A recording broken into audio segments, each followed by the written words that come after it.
Comment lire un sac de ciment ?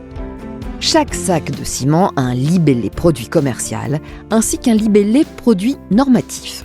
Par exemple, pour ce sac, le libellé commercial est ciment multi-usage, tandis que son libellé normatif est CEM2, BM, LS, 32,5, R, CP2, CE, NF. En ce qui concerne la désignation normative, vous trouverez d'abord la famille de ciments existantes. Par exemple, le ciment multi-usage est un CEM2. Ensuite, vous trouverez la classe de composition qui précise la teneur en clinker des ciments. Il existe 3 classes de composition désignées par les lettres A, B ou C. Dans notre exemple, c'est un ciment de classe B.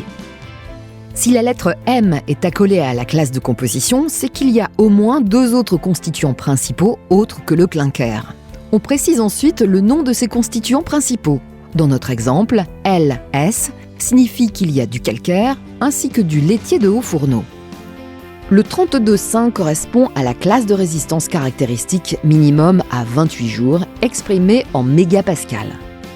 Il existe 3 classes de résistance à court terme, désignées par les lettres N, R ou L. N pour une prise normale, R pour une prise rapide et L pour une prise lente. Dans notre exemple, la classe de résistance du ciment multi-usage est R. Il existe aussi des caractéristiques complémentaires. CP1 ou CP2 correspondent à des ciments dont la teneur en sulfure est limitée pour les bétons précontraints. Dans le cas du ciment pour milieux agressifs, on trouve les indications LH qui correspond au ciment à faible chaleur d'hydratation et le sigle SR pour la résistance au sulfate. On retrouve aussi la caractéristique PM, qui est adaptée aux travaux à la mer. Le marquage CE est obligatoire et atteste de la qualité du produit et de sa conformité aux exigences des directives européennes.